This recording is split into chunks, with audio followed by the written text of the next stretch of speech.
Merry Christmas, everybody, and happy holidays. Yeah. As you can see, it's Christmas time, and we are Joystick Jabber. I am the holiday spirit, and this is the death of Christmas. No, this is my festive attire. Yeah. Yeah, well, Negan does have a little bit of red. You said Yeah, that. he does.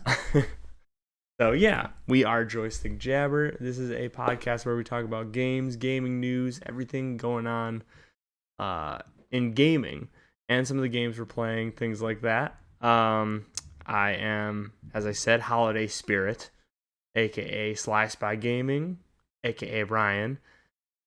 Christmas Death, a.k.a. FLCLAFI, a.k.a. Nick.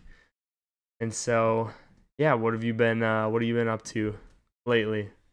And Hellboy games. Hellboy games? Yep, all the way back from the beginning. Yeah? When was the first one?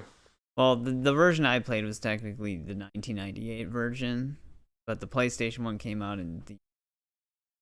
Okay. It's got two different names. Either the Dogs of the Night or Asylum Seeker. Dogs of the Night. Sounds like a rock band. Yeah, Dogs of the Night makes more sense in the context of the game story because that's literally one of the demon type things that are in it. I don't know why they switched it to Asylum Seeker, but I think it's more known as Asylum Seeker because that's when it had like a console release. That game was something. Yeah? Yeah. Is it good? It's entertaining. I wouldn't say it's a good game, no, but now I started Science of Evil. Again, okay. that's not a very good game either, but that's just... Well, it's a Hellboy game. Yeah, you get to play as Hellboy. I mean, if you play co-op on it, the co-op people actually take control of other Hellboy characters. Like that's pretty cool. They're either Abe or Liz. That was actually kind of neat, but it's only co-op. So like player one's always Hellboy. So if you play single player, you're always Hellboy. Okay. Oh, so you can't switch to the other characters. Okay. Interesting.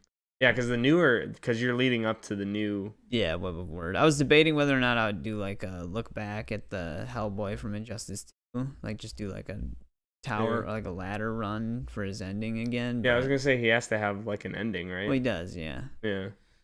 I might do that. I might add it to it. But yeah, Web of Word is what I'm leading up to. That's the newest one. Mm-hmm. I mean, I've been interested in playing that. I'm not expecting it to be insane or anything, but maybe it's better than the...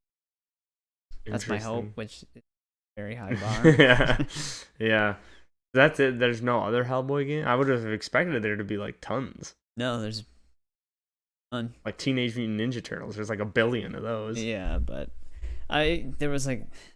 The only other game he showed up in was some weird mobile game called like... Fortnite? No, it was like Legendary something of Heroes. It was like some really generic card game. Oh. They had like a Hellboy crossover. I could totally see him being in Fortnite. Is he in Fortnite? I don't think so. You guys are missing out. That's the character they need. Fortnite needs Hellboy. Yeah, Hellboy is surprisingly not that popular in the gaming space. Really? Yeah. Oh. Yeah, I mean, he seems like he's prime for like the Deadpool game. Seems like it would be prime space for a Hellboy game like that, like the Deadpool game. Well, they could also do one similar to like The Witcher, because like his job is literally monster hunting. So like he has like different like ammo types and stuff like that to deal with certain monsters. They have like the whole bureau thing they can do. I didn't know that he uses different ammo to like... Yeah, he has like monsters. Salt bullets and stuff like that. Like he researches the monsters. They have like weaknesses and stuff like that. So they could do a pretty expansive like game for it, but it just no studio. It's weird though, because Science of Evil is actually, I think it was published by Konami. Oh, really? Yeah, which is kind of interesting. I forgot about that. It was developed by some studio I never heard of though. I mean, also a Telltale game. I could totally see that, like the art style and everything. Well, it would be kind of like Wolf Among Us, I guess. Yeah. Yeah, being like a demon type of thing. Yeah. Yeah, Wolf Among Us 2 is supposed to be coming out soon, isn't it? Or they're They keep- developing it, aren't they? Yeah, I don't think it has a release date because they keep pushing it back, but that is what they're working on. Well, that studio always has problems because they almost won. They've They almost gone out of business like 4 times technically now. did go out of business once, and then they came back. Didn't like Skybound save them or something like that? I think so, yeah, because Like, they they, like, wanted to funded do because they didn't have the final season for The Walking Dead done, and I think they had something with Skybound that brought them back, and then they started working on Wolf Among Us 2 after that. I mean, Wolf Among Us, the first Wolf Among Us is amazing. Well, I a love lot that of their game. games are really good. That's why it's weird that I think they just spent too much money.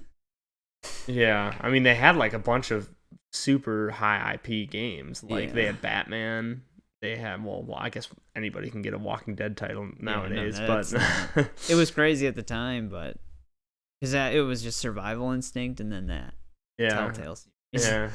What else did they have? They had Borderlands. I mean, they've had Game of Thrones. Yeah, that's right, Game of Thrones. They had a Guardians of the Galaxy.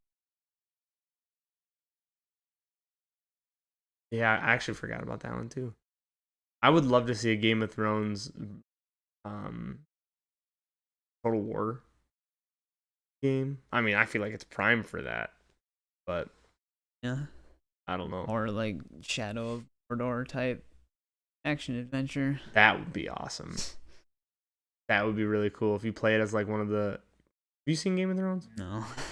You play as like one of the Night's Watch or something. That would be really. I mean, it'd be very similar to Yeah. that. Like they're pretty much like the Rangers essentially, but they guard like the wilds or whatever. I think I don't remember that much from Game of Thrones. I've never watched it, so I wouldn't know. It's good, and I heard the ending was the best. I know people shit on the ending, but I thought it was all right. But then you hated the Spider-Man 2 ending. I didn't hate it. It was mid. It was okay. It was an okay ending. Right. Yeah. And we talk about this all the time. I know you hated the game. Well, now we know why Harry lived because of the Insomniac. Oh yeah, Leak. the Elite. But we probably shouldn't get into like leaks and stuff. No, the It only looks thing bad. the only thing that is just widely known about the Insomniac leak is that details for Wolverine. There's Yeah. more to it than that, but a lot of people don't talk about the other stuff because I mean leaks get kind of dicey. Yeah. But yeah, I mean the Insomniac made an official statement today talking about the Wolverine leaks, saying that they're just disappointed. But I mean, what was leaked from it though? Like a lot. it looked good. Did it not? Like there wasn't much to be like, oh man. No, I mean a lot. I only saw a little bit, but a lot more leaked, like story detail. I didn't see the story details or anything like that, but I just saw like a snippet of some like gameplay. And I mean, it's super early, but it looks like it's gonna probably be really crazy. Yeah. Like, Yeah, they're definitely going for the M rating. Which is good. Like I like to hear that. That's awesome. No. I don't really look at that stuff. Like when the GTA 6 leak happened, I didn't see anything on that.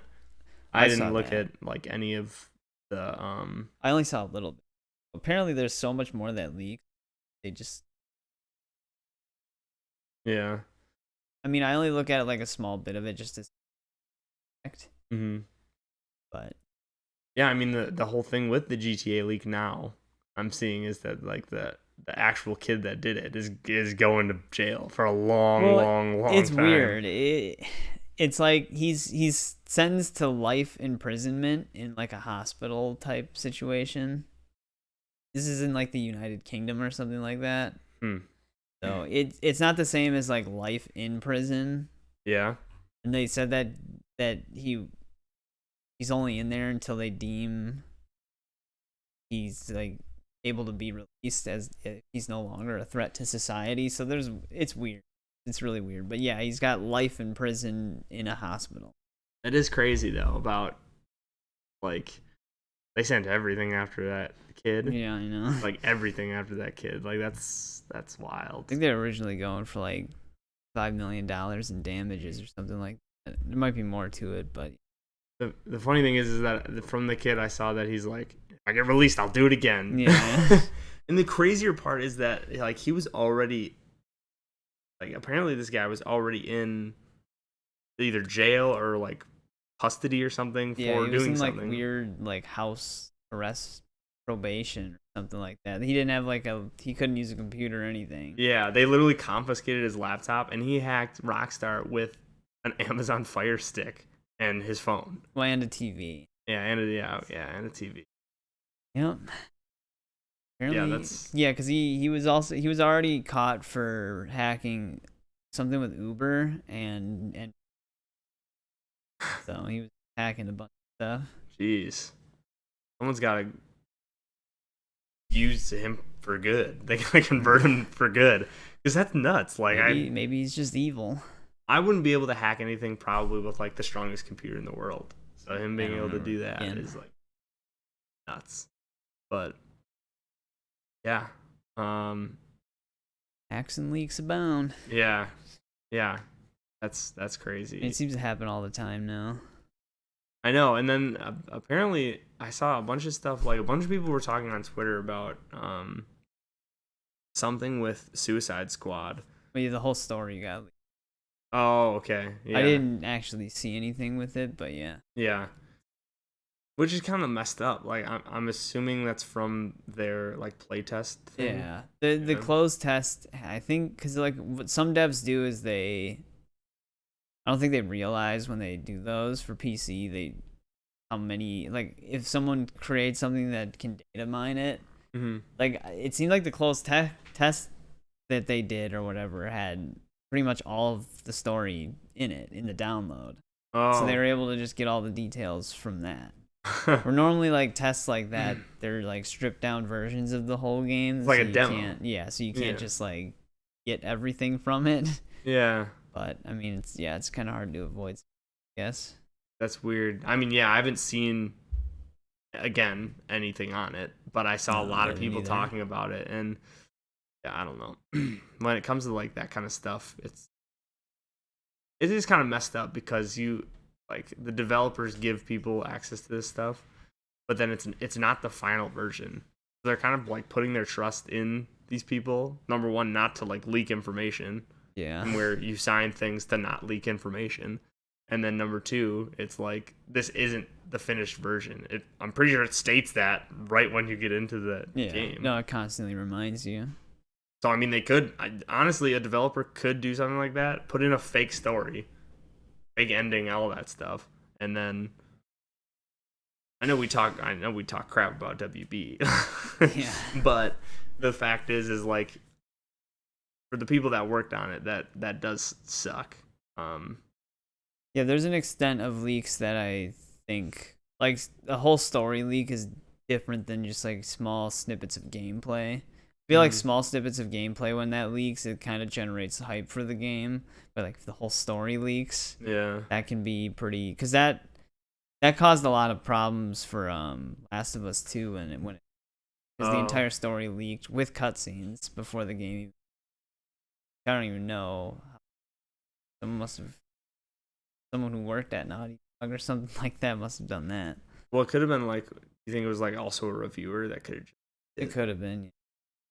Which is also messed up. It's like, but number one, if you are that like person, good luck ever getting a review copy of anything ever again. That's if they even find out who it was. Yeah, but like, that's crazy to me. Yeah, I mean, well, I guess what I've been up to, we kind of went off a little bit there, but for those of you who don't know, I was in Atlanta this past week. I was at DreamHack Atlanta, which is why we didn't have an episode go up this past week, because I was gone. But yeah, I met with a lot of really cool indie developers there. One specific game I played called No Reloading was pretty fun. It's on Steam right now, but it's not, can't get it. You can only wishlist it. And I found out, I know that we had a question about, it's like, why do a lot of developers ask you wishlisted?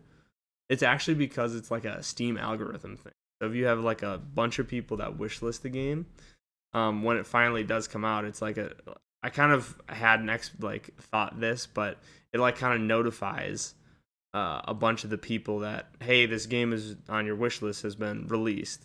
I'm sure you've Oh, probably seen that before. But then when you actually like when a lot of people buy it, it number one, people who also have which this can get I think this can kind of get dicey in the algorithm, but people who have similar interests in the games can see that a bunch of people have bought it. Like it'll like show that game to a bunch of people. Is that why it always recommends games that are not related to any game you've ever played? Yeah. NSFW, Hitler, like it's like what? Because you've played Texas Chainsaw Massacre. Yeah, you're gonna like Sexy Kitties 13. Yeah. Like I might, yeah.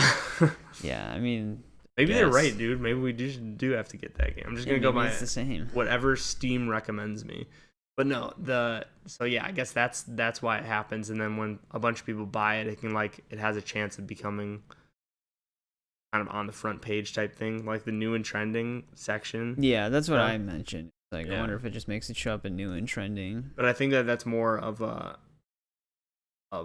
people who wishlist it, or like the people when it does come out. If you have like a mass amount of people that buy it, it'll become new and trending, and so yeah, you get that. So that's why people kind of want you. That's why developers want you. At least that's what I was told. But anyways, yeah, the no reloading game is actually pretty fun. From what I played, it's like a really cool roguelike game, and it has like the bullet time aspects to it, which I thought was pretty cool. That's as much as I get into that. But also one of the cool aspects of it was that I talked with a lot of like indie devs. I talked with a lot of I talked with like a professor at I believe Georgia State University that teaches he's like in the indie development, or not indie development, like game development. He teaches like game development stuff. So I'm hoping like the plans for next year would hopefully be to start doing some like interviews and like talks with people throughout the gaming industry. Those are the plans for 2024. But I think that would be cool, as well as I met with a bunch of really cool creators, content creators there, a lot of Kick streamers and stuff too. That was pretty exciting. A couple other things I got to do. I got to play Star Citizen with like these joystick things, which is like the most like one of the craziest setups I've ever seen. You need that to play the game. Yeah, that would suck. I don't think you do. No. But no, it was just like cool, like all these different buttons, like every one of them did something. I feel like I wasn't going anywhere, and my ship was just like spinning like this. I think Star Citizen's the game that's like got millions of Kickstarter.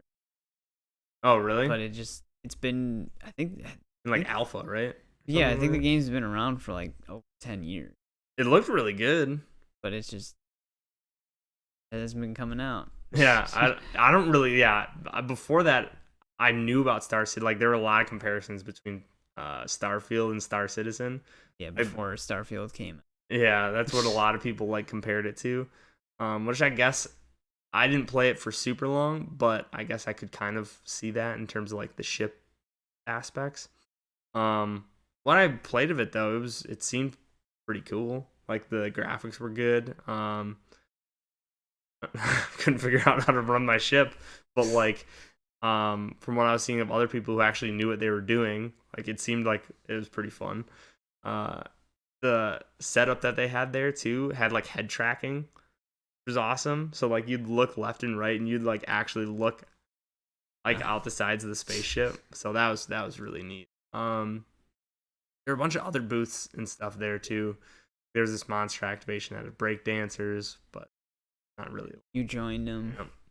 They did have random people go out who were surprisingly not bad. Yeah, random people.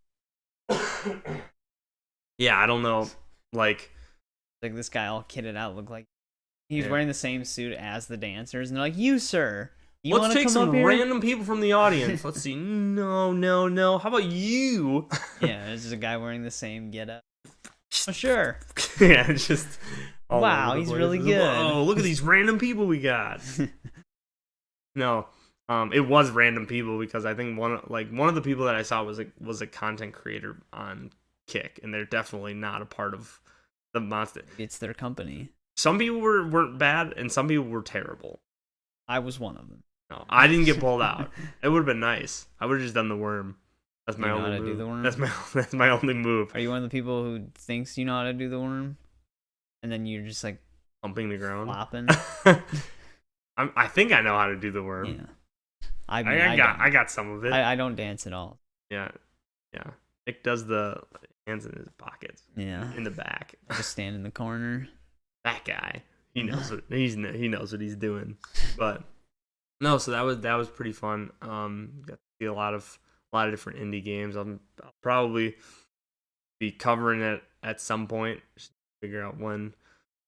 Talk to some of the developers and everything after in next year, 2024. I'll probably get more into that. But yeah, that's kind of what I was up to. Played a little bit more of RoboCop. Still going through that.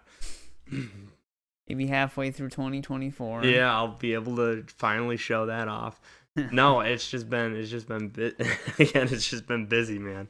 But yeah, that's kind of what I've been up to. I know there's been a ton of game news though. I've seen well, I don't know if you call it like good game news. It seems like most of it's negative. But I think in this in this episode, I know that we're gonna be covering some of the bad game news. Yeah, the biggest one. Yeah. We'll get into that. Also, Nick made a top 10 list by request for the year by order. He told me to. He forced me to. No, I took your hand and I forced it onto the paper. And he came up with his top 4 list. Yes, of all the 4 games I tried. And then the top 2 that he beat at DreamHack. Yeah. That's the only time I play games. Star Citizen. Yeah. No, it's yeah, I didn't come up with a list. Well, you can probably just go from my list. Those are like the only games I could think that really came out. I told him not to tell me because I want to be surprised at the list. I have a good idea of what'll rank where, but I feel like I'm gonna actually be number surprised. 1, Hellboy Asylum. Yep. Number 1, Diablo 4. Redfall. Fortnite, whatever season it's on. Here we go. If I did make a list, I could put Redfall on there. Yeah, you could. I did play it. You did play it for like 2 hours. I did. Yep. You're like, I'm never going to play it again, but it was good. That's enough to form a valid opinion. Yeah. I mean, technically, in terms of like story gameplay hours, Starfield would be kind of close to that. Because it was like, you have like, what, 30-something hours on it? Probably like 34 of those. Oh, actually. I feel like I have to have more than 30. Oh. 30, you have like 36. 34 of that is just 36 wandering. It might be accurate, yeah. 34 of it's just wandering the planets, doing nothing. Pretty much, yeah. Yeah, that sounds about right. I did so that's the funny part is when I was actually in a city in Starfield is when I didn't have an SSD, so like everything ran just like total shit. Yeah, no, I saw it. So I was like, oh, right, well, I guess I have to get to a less populated area. I guess I'll go to like any of the 990 other planets that there are here. Well, yeah, those run well because it's not rendering anything. Yeah. Exactly. Well, it renders infinite. No, it renders like a certain like distance of square, and then just a little bit past that, and then it tells you have to travel to another square. Because it just procedurally generates like a specific area per weird place that you choose on the planet. Yeah, random. You can just choose any random place. Yeah, but it's all procedurally generated. So it's not like, so if you go back, like if you click on the same square you were just like around the same area you were just at, it's gonna look different than when you were just there. See, I was excited when I went to Earth because I was like, dude, they have to put detail. Yeah, but that's the biggest mistake you can make when you're talking about Starfield is to be like, I was excited to do this. Yeah, it's always like you're overestimating what you're gonna be finding. Yeah, yeah. No, I mean, I was like, Earth. It's Earth. They have to have put something here, at least at where the Bethesda studio is. Like they could have just reused some Fallout assets. They could have rubble, just like rubble somewhere. Yeah, Fallout 3. Yeah. I think they did have some landmarks, but I was like, I'm gonna go to my house in Starfield. Yeah, Nope. on stream. Yeah, on stream. Yeah. Nope. My house was desert. That's what Wisconsin looks like. Barren Desert. Yeah, desert. So that was cool. I think we got off topic. Oh no, we've also been playing Lethal Company. We haven't talked about that since our last stream. We've played Lethal Company. That game is awesome. Very fun. Fun game. Yeah. Kind of. It needs 4 people though. I mean, 3 it would work, but 2 it's like Tough. Once you get to like higher quotas, Mm-hmm. you need someone to stay back, so you have to make like numerous trips as one person. Yeah. So it just gets a little, but yeah, I mean it's meant for like a group of people. Yeah. Yeah, I feel like you definitely need like 4 people to do it. Like 3, but it's just I think it's just different. It's just a funny game. Yeah. Especially if you like take it legitimately, like you have the proximity chat on and everything. Yeah.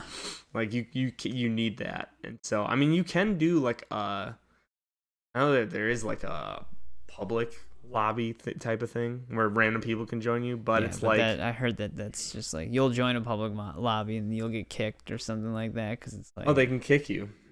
Oh yeah, yeah, they can. There's like a kick option on. Forgot about that. That's how public lobby. Like I'll make my lobby public, but if anybody joins, kick them, kicking them. Yeah, kick them. Yeah, it doesn't make any sense, but that's yeah, just online. Well, and I would assume that they're not as reliable. Like you get in there and they just kill you or something. They can if they have a shovel. Yeah, they can beat their own teammates up. That's like super hard to get. Shovel. But no, it's a lot of fun. Just a lot like funny. It's not like we can go really into detail with it. It's just the same like loop of thing over and over. You land on a planet, you loot some salvage, and you try to avoid monsters. Yeah. That's the basic concept. Just the monsters are funny. Yeah, the monsters are funny. The way that like the random hazards are funny. Yeah. And terrifying at the same time. And it's funny when you are the person that dies and then no one else knows that you have died. So unless you see the monitor, and they're just a dot not moving. you're just listening to it and you're just like, is Ryan alive? Like, I don't know. Like, especially if you got like a whole group got split up at some point and you don't know what's going on. If someone dies from like quicksand or like a pit, their dot doesn't even show up on the monitor. Oh, really? They just completely disappear. I did not know that. But I mean, you'd know they're dead anyways because they wouldn't be on the. Yeah. It's just funny. But yeah, that's one thing that we've played since. We finally got to last episode we did a react to GTA 6 and we also did a react to the Quan Chi trailer. So Quan Chi finally came out. Yeah. And not happy.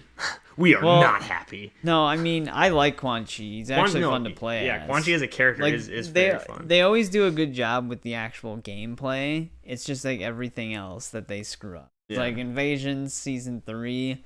I mean, it's more of the same, obviously. Sub-Zero skin is pretty good, but been in the game since it came out. It's in the story mode. But yeah, they nerfed the XP again. I said it last time that like the fear was that they were gonna cap the XP payouts once the characters reach level 30, and if you go higher, it doesn't matter. That's exactly what they did. Yeah. So now it's just there's no way to earn XP fast. You have to do like the old endurance method, which it still isn't as good as it used to be. Yeah. So basically, all XP payouts all around are just bad now. I don't know why. I don't know why they care so much about that. They're like they just. The only, like, that's, like, their player base that sticks around to do that kind of stuff. They're punishing them. Yeah. So now it's, like, harder to actually want to continue playing the game because they are actively making it less enjoyable. Yeah. So I don't know why they keep doing that. Like, people say that, like, WB's the problem with the game, but NetherRealm Studio also makes really stupid decisions with that game. Like what we were gonna probably talk about.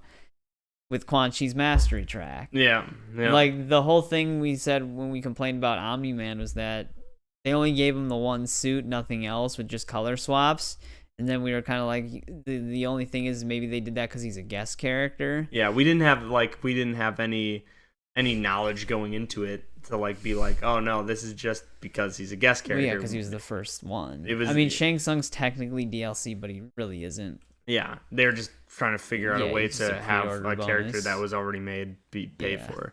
But yeah, that's the thing is like, it doesn't make sense that they would do that except for just like laziness.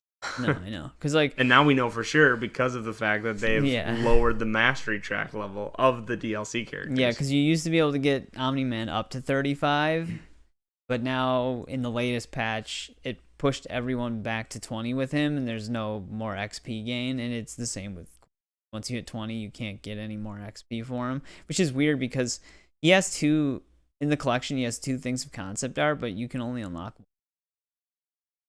Really? Yeah, they didn't put 2 on his mastery tree. So no one knows how to get his concept Not like art. story or... If you beat the classic tower, you just get the ending. So there's probably just overlooked or something. There maybe? probably is a second concept art, and because it's weird because Quan Chi also has an Order of Darkness skin in the classic ladder. Like he has a different outfit. They didn't give him that either. So I don't get what they're doing with the DLC characters. I don't know why they're reducing their rewards even for their own original characters. But yeah, that's a problem because Ermac in MK1 is like the worst looking Ermac, and now I know that he's only gonna have that outfit because they're not gonna give him another one. Looks like the old grandma from SpongeBob, the chocolate one. So like I mean his gear piece might be a mask, but he doesn't wear a mask at all in the story, so I don't know. It might be something else. It might be like a weird thing on his belt or something like that. I don't know why they're being so lazy with the cosmetics this time around. I swear either they're gonna add his Order of Darkness skin to the shrine, which would be really weird, or they're gonna put it on the premium, even though it's been in the game since it came out. Yeah. Like I was super excited for Quan Chi, and the thing is now that there isn't a way to actually like level people up efficiently. I went into season 3, like for those of you who don't know, I was typically doing like how-tos on the best ways, strategies to get XP in each season. Going into this season, like there isn't. Like you just play it. Like really, like you just play. Pretty much, yeah. Which sucks because just playing is a shitty way to earn XP in the game. That's the other thing they fixed too. I mean, this was broken, so it was inevitable, but the XP boosters at Wuxi Academy. Yeah, the invasion, yeah. Yeah, like the 100 XP one would level you up 5 times, which was the invasion level, yeah, which was way more than 100 XP. Yeah. They finally changed it to where it is just 100 XP now. Yeah. Which it's like almost a level up depending on what level you are. Yeah, I mean, to me, that's... The prices still don't make sense, though. I mean, the 1,500 to 3,000 crowns for those 2 is fine, but the 20,000 crowns for the 1 level up, that needs to be like 5,000. Yeah. Because 20,000, it's like for 1 level up? No. There's no reason to ever buy that. Yeah. Yeah, have they capped the amount of XP that you can get for it being a higher level than you are? Yeah, like... No matter what? Like, if you're like a level 10 and it's like a level 15 tower... Oh, I don't know about that. I didn't really do that. But when you're level 30 and you scale the tower past that, you still get the same XP as if you're fighting another level 30, regardless of what level the end. Yeah, it doesn't make any sense. Because they just don't want you to hit the mastery tracks for some reason. To me, the only reason that I can see is from like either WB or NetherRealm's perspective, looking at it business wise, and they're like, oh no, we haven't had as much return, like we haven't received as much money as we thought we were going to with the shop stuff, so let's like nerf the, like, how are people getting so many dragon crystals? They're leveling their characters up by like doing these things. Okay, let's stop that. Yeah, so that's that was the only thing thing that I that can see. Yeah, that was what I said to myself when they when I found that out. I was like, the only answer they have to do that is because that's the only way you get Dragon Crystals shit, is to just do the mastery tracks. Yeah. And level the profile up or beat the story gives you some too. But and knowingly, that's the only explanation for it. Like, this is when they're going to have their highest player count. So they don't want people to gain Dragon Crystals super fast right away. The people who don't farm the XP are the people who are like, well, I'm not going to keep playing till. Yeah. So it's a lose-lose for the community regardless. Yeah. So it's just a bad decision overall. The only other thing I can think of is that they want to add more stuff to the mastery tracks, but they want people to have to, like, they don't want people to be mastered right now because they're probably going to expand on it. So people are leveling up so fast, but there's still going to be more rewards because there's a lot of stuff. That's the hopeful Nick coming up. Yeah, well, there's just a lot of stuff that you can't get for, but a lot of it's going to be in Titan battle. Because a lot of the Order of Darkness skins either show up in the Shrine or in the Titan battles, or they're the season like Sub-Zero's Order of Darkness skin. That's what you get when you beat him. Yeah. And then they teased Order of Darkness Ashra in the Season 3 trailer, but it was a Titan battle. She, like, grows big like the Titan Baraka. So that's where you're going to get her Order of Darkness outfit. So, I don't know. Yeah. The other thing is, too, is, like, I'm still wondering if they're going to add more brutalities. Because they had so many in MK11. How about that? There was, like, characters who had, like 11 or 12. Most characters just had 10. Then they, like, went up to 8. In this game, everybody caps out at 5, except for General Shao. Tommy, man. Mm-hmm. They cap out at 4. Yeah, but what we've seen in the first 3 seasons, me personally, I don't think that we're gonna get anything like. We're not gonna get expansion on, like, really, like, a real expansion, except for the random premium shop skins that they want to drop. For the characters, but I don't think we're gonna get, like, a real expansion on character mastery or any, like, QOL, like, quality of life changes to the game until they decide to release their, like, version of the Aftermath DLC. Yeah. Because based on this, they're trying to drag the content out as far as they can. Well, yeah, they've been doing that since. And, like, I was trying to explain to my wife what a live service game is, and, like, why we're so mad about it. And it's like, realistically, like, it should be a good thing. Like, a live service game. Well, yeah, but it got twisted. That's the thing, is it got corrupted by, like, the developers, publishers that want to just milk money. And so realistically, it should be a good thing because the developers can continue to support the community, and, like, they can continue to provide new content and things way past the point of a game dying out. Like, back in the day, it used to be you play a game and that's the game. Yeah. But the live service allowed it to continually, like, have a life past the point of the end of the game. The problem is, and the way that it was corrupted, is that now you don't get a full game. No. They give you half of a game, expect you to pay full price, and then they're like, well, over the next 6 months, you're going to get all the content. But, again, now you have to pay for the rest, the other, like, 25% of the content. This 25% will give you for free. So, really, you're getting 75% of a game for, like, 100% of the price. Yeah, well, and they just cut a bunch of features that... Yeah. They, like, cut corners. The games are usually more buggy. Yeah. It's like, all rushed. Yeah.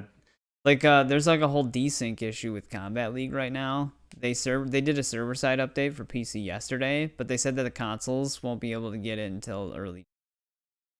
Basically, Kombat League is completely unstable right now. Yeah. For consoles. That's because everyone's on vacation. Yeah. But I'm just saying, like, it's just every week there's something wrong with that. Yeah. Yeah, new problems too. And then there's the blood. They fixed the blood. They did. Yeah, they fixed the blood, like, Thursday or Thursday. Okay. But yeah, that's fixed now. I started because I had been gone, and then coming back to finally, like, be like, oh yes, let's play season 3. Let's get into this. And then, like, the blood, and then finding out about the XP thing, I'm like, dude, what the hell? Like, what did they do? Like, why? Why are they continuously updating this game to be a shittier version than the version that they had before? Yeah, I don't know. It doesn't make any sense to me. That's like the natural progression of games nowadays. Yeah, it's like literally like the live service model is supposed to continuously improve on the game. No, but they just make it work.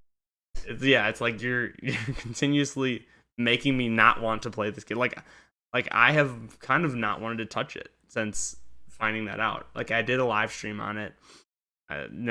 Before that, I had found out that the XP gain was like nothing now. I'm like, okay, well, I still want to play as Quan Chi and everything. Quan Chi is very cool. Like he's a very, very cool character. He's very fun to play as. But the problem is that I just kind of don't want to just sit there. Like I don't want to have to sit there and grind even more than I had to before, which was also a lot before. Well, dude, how are they gonna make the season last 60 days? Yeah, I know, right? Exactly. So what, we'll be getting Chameleon next, I'm assuming, right? In January. In January. But that's just a cameo. Yeah. Not like anything too crazy. And based on what we saw with Tremor, probably won't have anything else besides what we've seen. Oh yeah, no. Just one set of color swaps and hopefully 2 brutalities, but I don't know. And the biggest thing here, Quan Chi didn't even get his neck stretch. No, he didn't. Didn't get his neck stretch brutality. Fatality. What the hell are you doing, Nether? That's the best. I made a short on it. Yeah, if you guys should definitely go and check out at FLCLAFI. Short, neck stretch. It's a fate. Well, it's a fate that they didn't have brutalities in Deadly Alliance. They only had 1 per character in there. Oh, really? Yeah, so that's the only one you see with Quan Chi. See, dude? What are we talking about? MK Deadly Alliance, Mortal Kombat Deadly Alliance only had 1 fatality. Now we get 2? Dude, we're getting spoiled. Well, they usually... And brutalities? It was weird that Deadly Alliance only had 1. Even in the previous games. Was it Armageddon that had infinite? Well... Variety? Kind of. It was... Heart rip. There were certain things that would end it, like a head rip or a heart rip would immediately end the fatality, but you could like pull livers out. Stuff like that constantly. 60 lungs. Yeah. The create your fatality thing wasn't very well executed. 7 spines. I get why they did it, because it's like, how do you program fatalities for the entire roster of all MK characters? It was probably too much at the time. Now instead of doing that, they're just deducing them to cameo. Yep. Exactly. Which, I don't know. I think the longer the game goes on, the more I care less about the cameo system. Mm-hmm. I like when Tremor came out, and now that Chameleon looks cool, but I do like the fact that she switches between the different. It's random midgets. though. Oh, it is. Like it's on a timer. Like every so many seconds, she switches to something else. It just doesn't repeat 2 times in a row. So it'll be like katana. Like it can't be katana. So it's not like you can choose what attack you want to do, but I mean, it still looks cool and her moves look cool, but like I'm not excited about the game. Yeah, they don't give us as much excitement about the actual characters. Like when she comes out, I'll probably just try to, I don't even know how I'm going to level up, but which now even the characters that you see, it's like, okay, well, we just know that that's the design now. Yeah. Like, there's not gonna be any like customization. I mean, Quan Chi has some cool gear pieces that changes look up a bit. Like he gets, instead of like, it changes his markings and eye colors. So he has like some glowing ones, some where it's like ripped tissue, like other stuff. But they don't really match any of the color palette. Like everything looks weird with the gear pieces because of the colors. Besides his normal color. Well, he does have like a purple version instead of like the blue, but his suit's like a brown then. And it looks really weird. Like the color designs for him besides his default. The red one, like the black on red is okay, but his default and the black on red are like the only looking colors for him. Everything else just looks off, especially with the gear pieces. And like that's the thing too, is like they could easily have the MK4 design. Well, they could do anything. They could give him his X suit, which is similar, but still Deadly Alliance. Yeah. Like what was it? Just like straps, right? Yeah, he usually looks pretty much the same, but like it's even easier work for them. Yeah. They didn't even do that. They didn't even give him the other suit he has in the game itself. I feel bad for people who were like, yeah, I love Quan Chi. What you get? I mean, we've had some people say that like it could be, like it could just be Omni-Man because of him being like not owned by NetherRealm, but no, NetherRealm's treating their character. It's just the way they're handling the DLC. They're just putting in. I think they're more focused on their move list, which is a good thing, but like there's a whole other side to it. They're just kind of ignoring, especially when there is other stuff that the characters have in the game itself. Like they couldn't give him his other suit. It just doesn't make sense. Yeah. They're that are already programmed into the game. Yeah, they're either gonna do something shady with that, like premium shop, or they'll give it to you. It's just gonna cost $15. Well, I've noticed they started changing the prices of some stuff, like their Christmas thing. It's not in for the better, but some of it is, I guess. Like they have a Mrs. Claus katana suit, which is $5. Oh, dude, don't even get me started on those. I saw those in the premium shop. I'm like, really? They're gonna charge us for all of these? No, I know. They did that. Well, they did the same thing for the Halloween thing, so you can't earn any of the stuff. But then they had the elf reptile, which was $8, and then Krampus General Shao, which is $10. Yep. Like the prices are so random now. Well, I was saying we need a Krampus, but you just gotta buy it. Pay for it. Yeah. $10. Yeah, seasonal Mesa to earn stuff? No. Oh. No, just buy it. Well, I mean, there is the whole thing with WB. There's like the rumor that they're gonna be going bankrupt. Oh. So that might be stuff is doubling down. Yeah, I mean, and we're not saying this because we hate Mortal Kombat. We're saying this because we love Mortal Kombat. Yeah. Like we have been fans of this game and this series. I mean, I have over 100 hours on one. We're sad to, and like, it's not like I don't play it. It's just annoying. Yeah, we're talking about the things that we don't like about it, and the like from a player's perspective. Well, it's just weird looking back in terms of like the amount of content you got in previous games for just the standard price was so much more. Yet now it's more expensive. Mm-hmm. It's just it doesn't make sense. Yeah, I mean, damn, I would rather just have the tower system that they had in MK11. If you could, like, if they could spend more time in putting the characters together. You know what I mean? Well, I'm not gonna lie, I don't mind invasions. They put in way too many nodes in certain mesas though, where it starts to draw out. They do that because, I mean, the XP gain is so terrible that if you want to hit invasion level 30, you need all these fights. They should find a way to reduce the amount of fights but increase the amount of XP. But they hate XP earning, so they'll probably just make it take longer. Yeah. But yeah, I mean, I'd rather have the Towers of Time, and then where you can summon the character tower.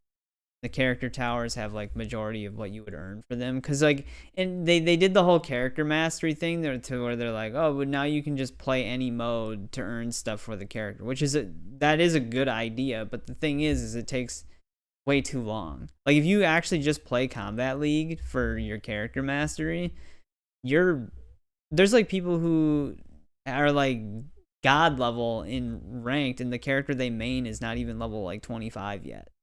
It's like it's terrible XP gain. Yeah.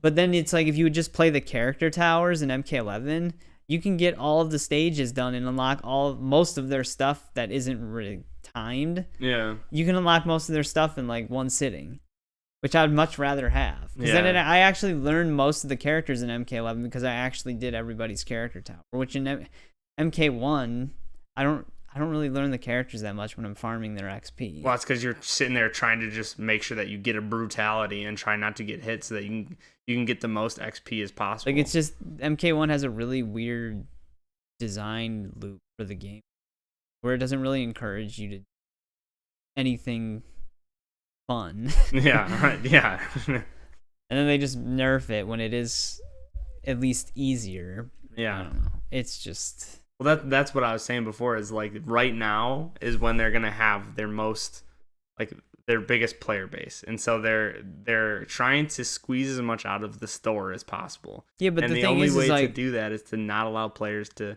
get easy dragon crystals quickly. Yeah. the thing is the amount of dragon crystals you get from the characters. I mean, it's still not worth buying most of the stuff on the store anyways until you see what they do later. Yeah. It's like I wouldn't, if I earned the over 2,000 I needed for the Christmas stuff, I wouldn't even get the Christmas stuff because that's just I want to see what else they add. But that's the thing, is that some people might. Yeah, but then they're just gonna put themselves in a position where they're gonna need dragon crystals for something else in the future anyways. But that's the thing, like they can't, the developers can't bank on the fact that those players are still going to be playing Mortal Kombat later. Well, yeah, they're banking on the players who are already going to buy the dragon crystals anyways. Mm-hmm. So they're just making the experience worse for everybody else, for the people who are inevitably going to spend money no matter what. Yeah. Well, that's the thing, is that if they give those players a way to access dragon crystals easily, they already have. Yeah. Yeah, I mean through the character mastery, but you now with the XP gains not being as much, they can hopefully the plan. I'm assuming here. I'm not a WB or NetherRealm employee, but I'm assuming that they're trying to nerf that so that they can get as much out of their active player base right now as possible. Like the players that are going to be playing are going to continue playing and get the measly dragon crystals that they want to throw you whenever you hit a certain level with character mastery. But the players that are going to quit, they're not going to earn anything out of those players. You know what I mean? Yeah, which I mean, the thing is, those players wouldn't stick around to master the characters anyway. Yeah, exactly. Yeah. I mean, they don't know their own community. But they could if they could master it in like one loop of a tower. Yeah, but they can only do that if they spend a bunch of time grinding. Yeah. Because they need to get the tower up to like level 50 plus. But I mean, most people, I feel like that wasn't even a huge part of their player base to be. Yeah. So, I mean, they don't really know their own community that well. And like I said, WB's a big part of the problem with the whole monetization side of it, but the XP thing, them constantly reducing XP gains and stuff like that, that's NetherRealm. Mm-hmm. Yeah. So NetherRealm they're doing just as much to make it annoying to play as much as WB. So it's not just, it's like both of them together is yeah, well that's causing the an thing issue. is that I'm thinking of that, like them probably getting pressure from WB. The thing being is, like, why why haven't we made as much feeling, money? I have a feeling WB has no idea that you can even earn dragon crystals through the map. No, I'm not saying that's NetherRealm's like solution. Yeah. Is like they're getting pressure from WB being like, why haven't we seen as much return on investment from like They NetherRealm? probably already received more than what they anticipated. Oh yeah, maybe. But then NetherRealm's solution to that is to nerf the XP gains so that more players will be like, if they want something in the limited time that something's going to be in the shop, they can't just get the dragon crystals for it. They have to buy the dragon crystals for it. You know what I mean? Well, yeah. I mean, that's how live service games work. So Yeah. Which is why they suck. Yeah. Yeah. Now. Yeah, exactly. Well, I mean, even earlier live service games, once they started charging for live service games, that's when everything. Which, I mean, World of Warcraft, they've been charging for live service started, and that was early 2000s. So live service games have always come with that downside. It's just it's getting more aggressive. Mm-hmm. But yeah, it's the games that didn't used to be like that, and the communities that aren't used to that sort of screwing now getting having to come to the realization that nope, they're not making this for your fun, they're making it to make money. Yeah. So which is sad. It's a sad like realization as gamers, but there's no way around it really now, except for again going like going through more indie developers. Developers aren't gonna do that. Because like Insomniac didn't do that, Remedy didn't do that. It just depends. Yeah, depends on the studio. Some of them still try. Rocksteady used to be one of them. They're gonna not be one of them soon though. Yeah. Huh. Suicides. Yeah. Speaking of bad developers. Fantastic. Yeah. And Day before. Yeah, that's the big one. Like such a good transition there. Yeah. Well, Yeah. I mean, fantastic. Yeah. Well, Lord. yeah. If you didn't know, the day before it turned out to be a scam. Yeah. So yeah. I don't know if you listen to our last podcast, we were generous. Yeah, I was generous. Yeah. I said that I would be surprised if it lasted 1 year, but I'm gonna be generous and give them a minimum of 2. Yeah. It lasted 4 days. 4 days. I overshot. I was saying that as like both of them were generous. The year and the 2 years were generous. I personally didn't believe it would last over 5 months, but that was still too long. Because one of their previous games that they came out with, it was only around for like 2 or 3 months before they abandoned it. That was kind of like my expectation. It was like either the game's not going to be anything like they said it was and they're going to shut it down right away, or it'll somehow be what they said it was and they'll shut it down right away. Yeah. Surprise. Both. Well, no, it wasn't anything like it was. Well, it was no, just I mean, the first one. They shut it down right away. Yeah. Yeah. It was nothing like what they said it was. Yeah, they had to scrounge something together, so a lot of the stuff was just asset flips, and half the stuff from, well, actually like 90% of the stuff from the trailers didn't actually exist. I remember the one trailer they had where they were like driving on the road and they like popped a tire and had to pull over and like get a new tire, stuff like that. Well, none of that's in the game, so you can't do anything like that. Yeah, I know. Surprise. Yeah. Actually, it was a surprise because I was getting on my flight or whatever, and then I'm like looking on Twitter and everything. It's like Fantastic shutting down. It's like, oh my, what? I mean, that's the part. Yeah, the main part of the story is that the studio itself is shutting down. Not that the game was a scam, because that was obvious. Yeah. But the surprise was that the studio is just closing its doors. Maybe. And had it come out, I don't remember exactly, but had it come out by the time that we did our last podcast? No, it was going to be. I think it was coming out, or it did. I don't remember. It either came out and we talked about how it was a scam, or it was about to come out and we were still talking about how it was going to be a scam. Yeah. One of those. I saw a video from, I think, like, I don't remember the streamer that did it, but I saw a video of the streamer that was playing, and you just see the it was like an NPC or something, just like giant head. It's giant. Yeah, the giant head, and she's just sitting there laughing as she's all like on the other side of the city, and you just see this gigantic head just expanding. And she's just sitting there laughing. It's like, oh my god, man. That was actually another player. So there was a bug in the game where like people would be at the safe haven, like the hub area, and people would be growing even in there. But the thing is their hitbox grows with them. So when she shot him and killed him, the guy on his end was probably ducking behind like a wall to try to not be seen, but she could clearly see him because there was other streamers just like hiding behind cover and dying.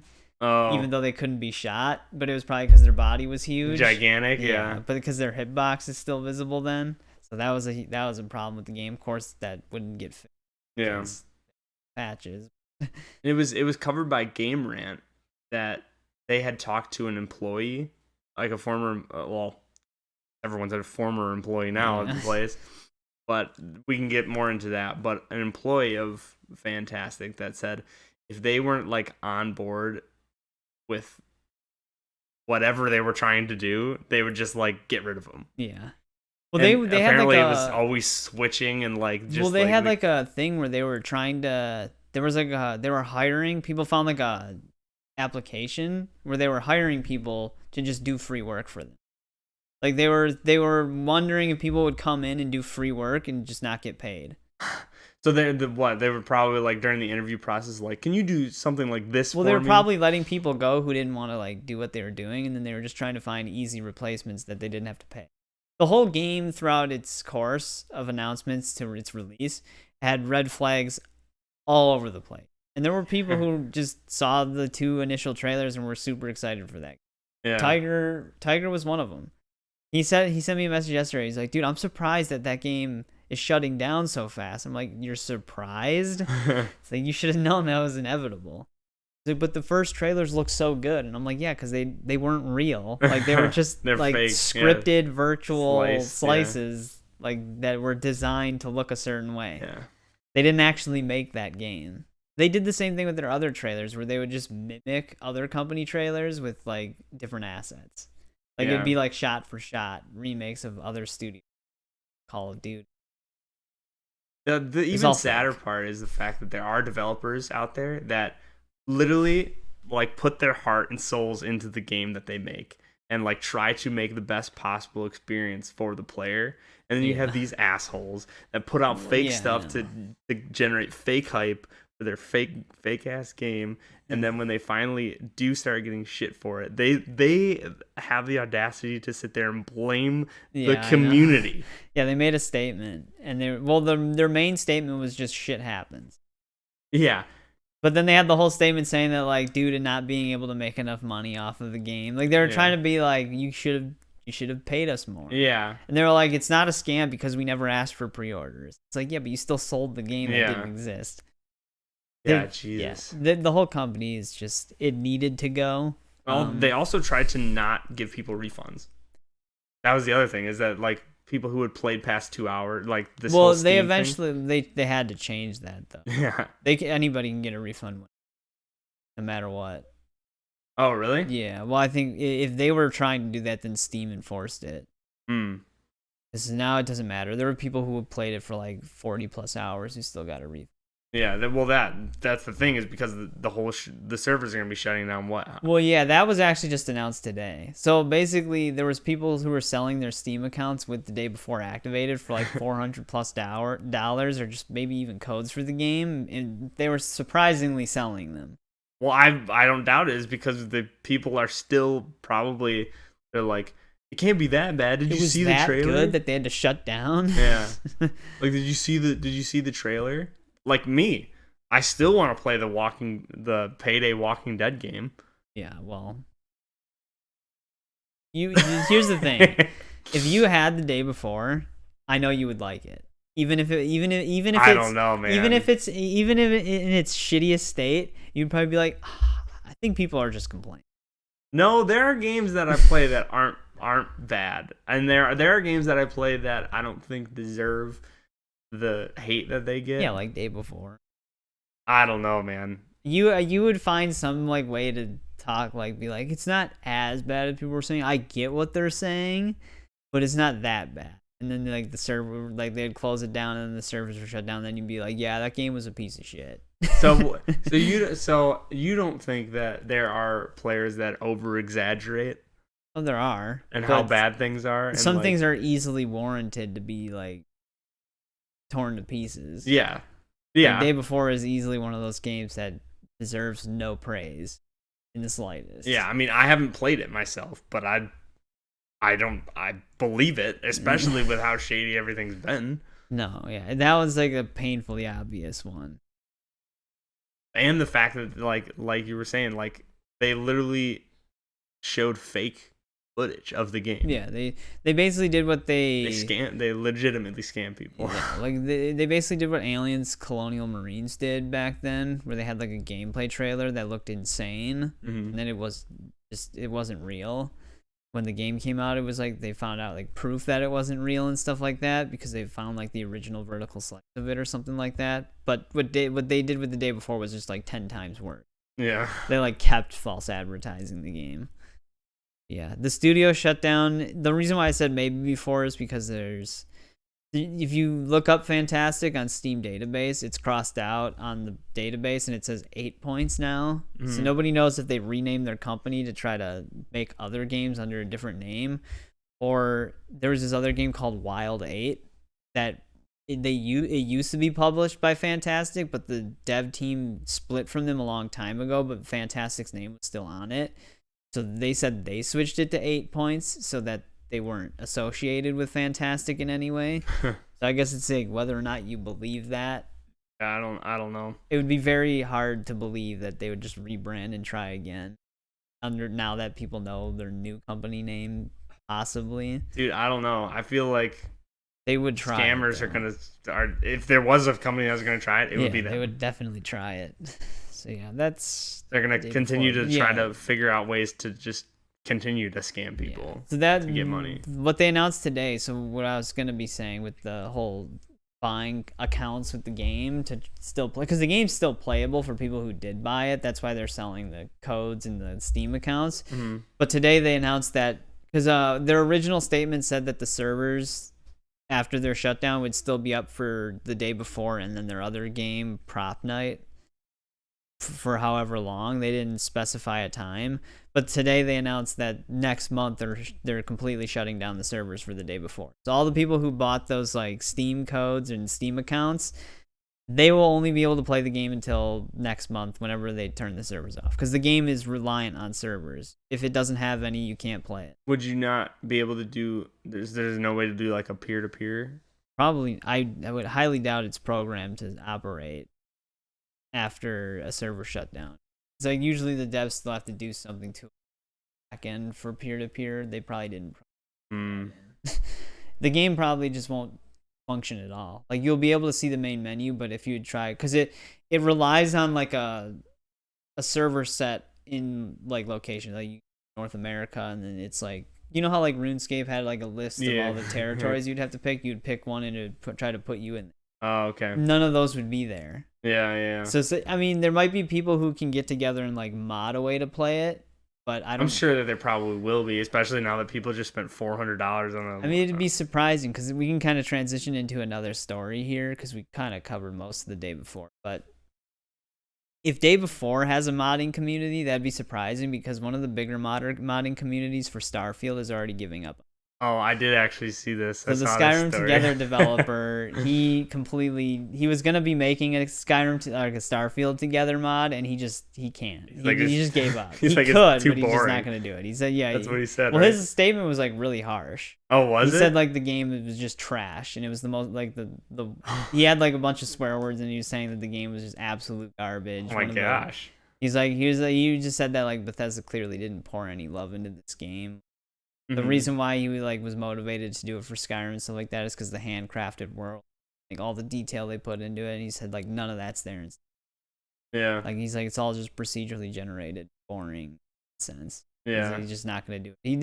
He did upload the code as like an open source thing, so if someone does want to make it, they can. But I mean, that's not good news for Bethesda that like some of their heavy hitting modders are giving up on that game, because like Bethesda games, the reason why they last as long as they do is because of the modding communities. But if Starfield doesn't have a strong one, that game's not going to have a very long.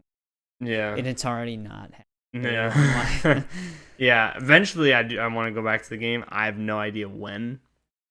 I want to try to give the story a try, because typically Bethesda's like stories are good. So I want to try to give it a try. I just don't know when I'm going to go back to that actual game. Bethesda did tease their next update is going to have something that makes traversal easier. I don't know if they went into full details with that, but maybe they're finally going to start listening to the community rather than being like, no, the game 20% is the faster. Way, like the game is what we intended it to be, and it's great and it's amazing. And if you don't think so, you're wrong. You're wrong. Everybody's wrong. I'm right. I'm Todd Howard. Nice to meet you. Did the astronauts have vehicles on the moon? Yeah, they did. No. Nope. I'm Todd Howard, and I said they didn't. It's like, yeah, they had like ways to travel. Rovers. It's just... That's crazy. Yeah, I mean, that's... Especially from like a modder that had spent so much time in... Because they did Fallout together, right? I thought they did. They were doing like Fallout together, Skyrim together, especially like a modder that has spent that much time with Bethesda games and is clearly, I'm sure, in love with that system and like how Bethesda makes their games.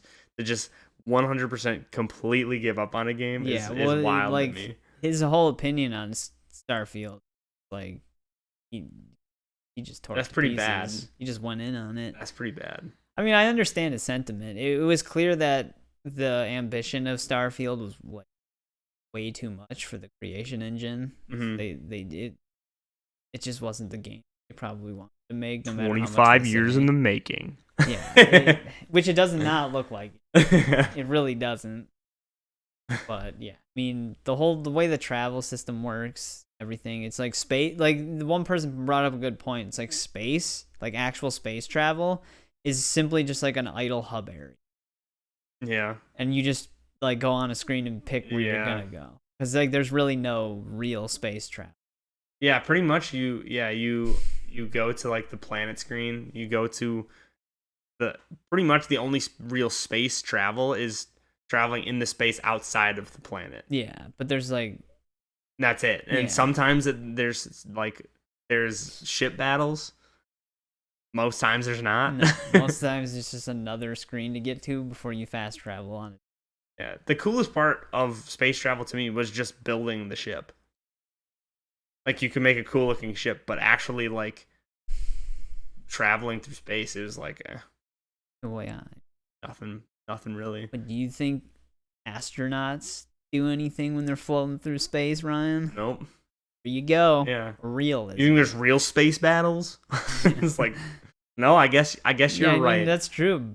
According to Bethesda logic, they should just patch out space battles.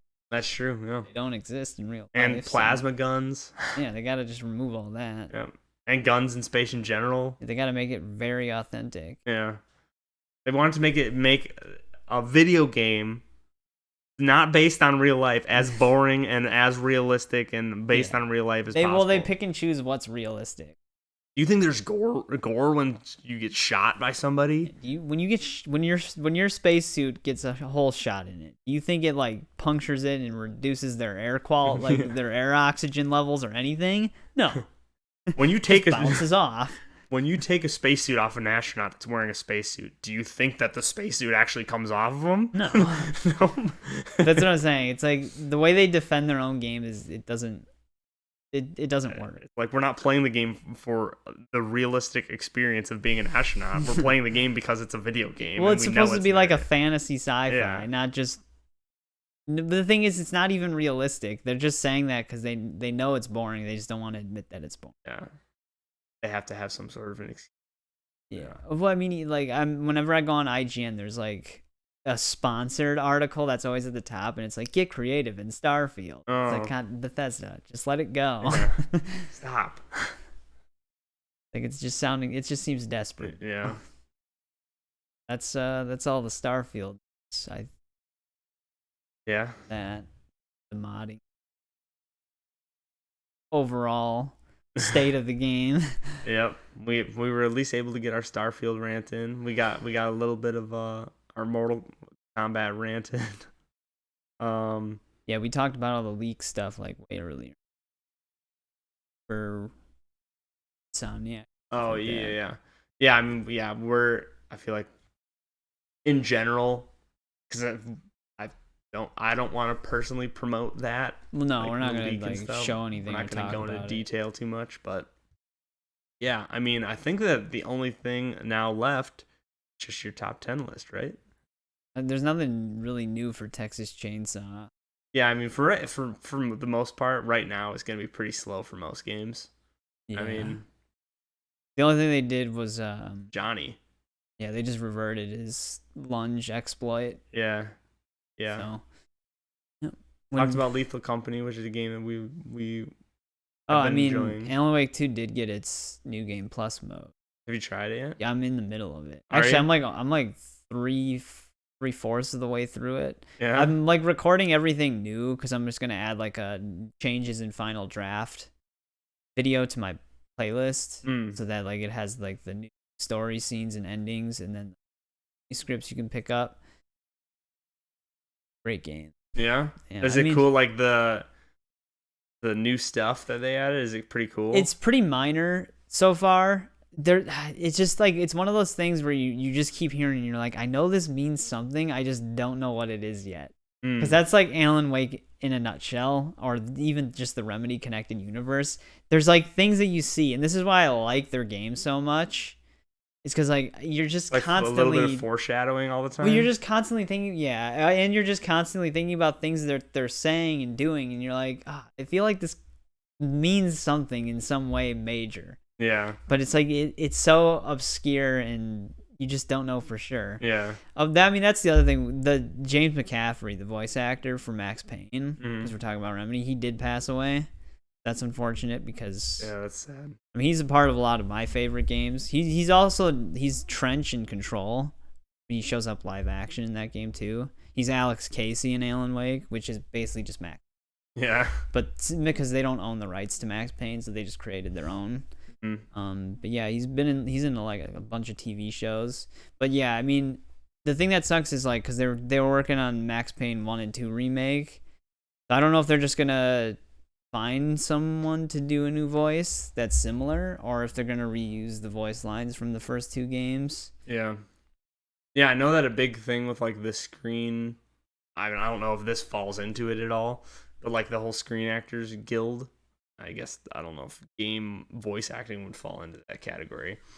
I mean, there was like a thing that they may be like actors who do voice acting for games may be affected by it, but there was other statements saying that it doesn't have anything to do with video games. Yeah, I don't know if like the guilds are the same, but there was a thing with like the Screen Actors Guild apparently where now big fight was over AI usage of their likeness. So like the big like the big thing on that is like they can be used, but they like the people have to be paid for it. I don't know how that works with actors that are no longer with us, but yeah, I don't know. Yeah, the thing is, it's not perfect yet. I feel like you'd be able to tell an AI Max Payne voice. Yeah. I mean, I'm sure there's people who can mimic voice. I just haven't heard anybody that sounds similar that much. But yeah, I mean, that's unfortunate. Yeah. Because he's like a big part of Remedy games. That's going to be a huge. Yeah. Yeah, Alan Wake 2, insanely good game. Like I said, it's a little bit slow in a lot of parts and like heavily story focused, but I just love their storytelling so much that I can just play it again without really. Yeah. Yeah, I'm still in the middle of of your playthrough of Alan Wake 1, but I do want to go from there and play Alan Wake 2. I mean, I think I'm probably gonna play American Nightmare. I was gonna say Undead Nightmare. Oh, is it American? It's American Nightmare. Yeah, American Nightmare first, and then go from there into Alan Wake 2. I know Control has like some elements of it, right? Yeah, well, it has a DLC that it ties up some loose ends for first game, and also goes into a little bit more between Thomas Zane and Alan Wake, which is still confusing even now.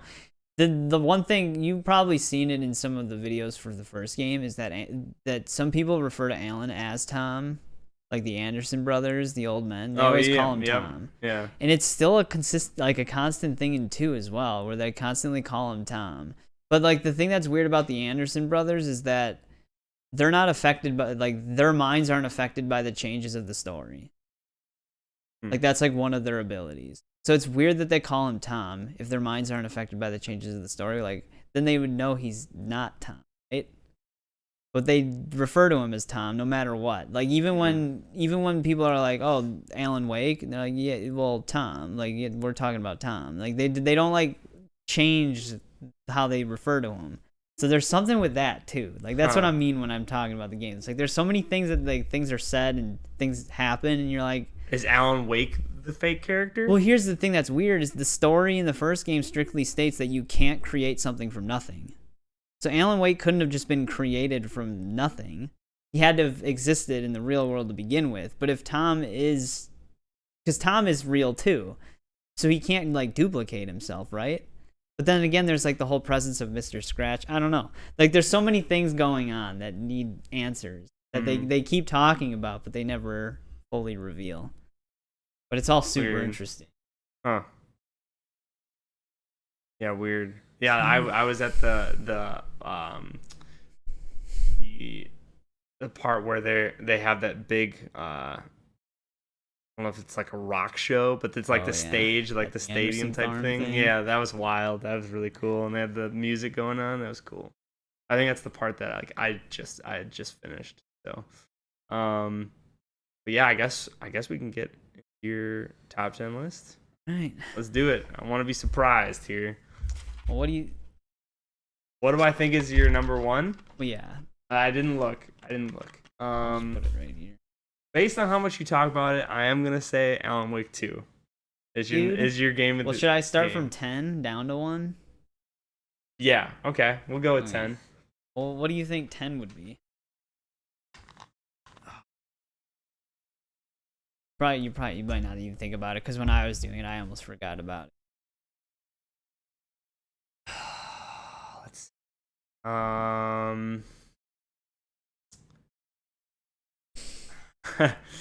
I would say Hogwarts. No. No.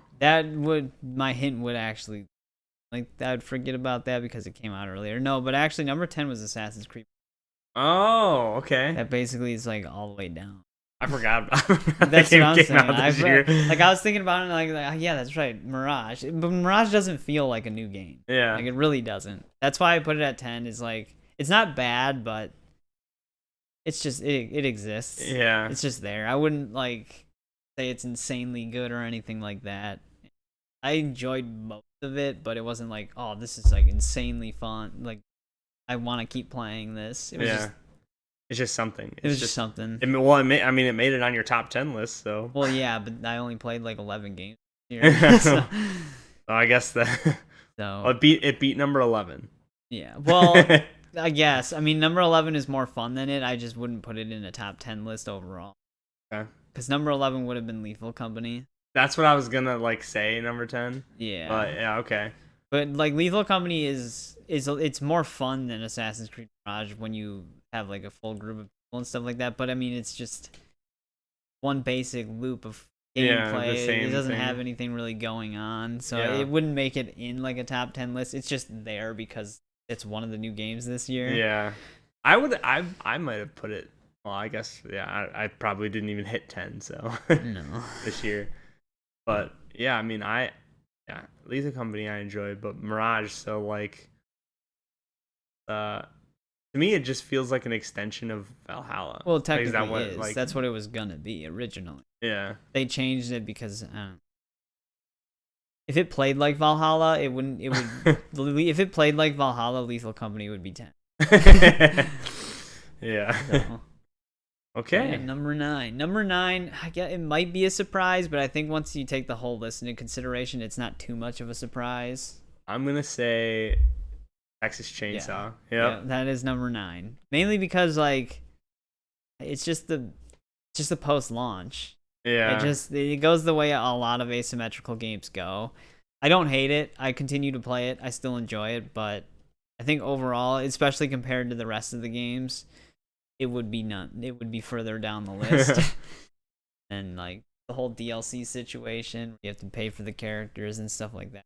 They're not doing a lot of good things with the game post launch, but they're still doing enough to make the game somewhat enjoyable. The biggest problem with the game, other than its issues, is the community itself. Yeah. The whole lobby dodging mentality that everybody has.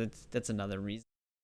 I mean, we were playing it literally last night, and it took us probably like one of the times it took us like probably 15-20 minutes to actually get into a game. Yeah, and then the game lasted like. Yeah, it's like, okay, cool. Right away. Texas Chainsaw Massacre. That's basically its experience right now. It's like you spend a way too much time. Yeah. And then, I mean, I figured that you would probably have it lower on your list because I just know you, and you're more of like a single player experience type of person anyway, and that's more multiplayer. And then 8 again might be surprising, but when you consider it among the rest of them, isn't as surprising. It kind of falls into the same problem. I'm gonna say MK1. Yeah. So the MK1's 8 for similar reasons as Texas Chainsaw. So like the post launch. I like Mortal Kombat 1 more than Texas Chainsaw overall. Like, you get the whole story, and like I said, I do like the fighting game mechanics in 1 a lot, but it's just like post-launch they keep doing stupid stuff. They're making the game more grindy. It just becomes more and more annoying to play as time goes on. It is actually kind of surprising to me that you are putting it at 8. Like I was definitely expecting it to be higher. Well, like I said, when you put it among the other games, one of them might be more surprising than the others, but when you consider everything that the game has to offer compared to everything the other games have to offer, it wouldn't be that high on the list. I would have, like, my first guess, number 10, was Hogwarts Legacy. And I would have honestly thought that you would have put, like, Hogwarts Legacy below both of these. Yeah, but the overall package of Hogwarts Legacy was more consistent. Yeah. And actually fun consistent. I'm excited to see where it ends up placing. But yeah, no, I mean, MK1 story-wise, very good. Like I said, I can't rank a 4-hour story super high on the list among these 20-hour story games. Exactly, yeah. So it's like that's why it was above Mirage and Texas Chainsaws, because it does do things better than those games, but overall it's just more so the leading up to this point compared to these other games at this current state, it fell because of that. Yeah. So that leads us to number 7, which number 7, like I said, it might be surprising that it's on the list. You might not even think about it because you probably don't even the game itself. But for me, I thought it was really fun, even though it is a really short game. Dude, I'm so gone right now. As you said, it's a short game.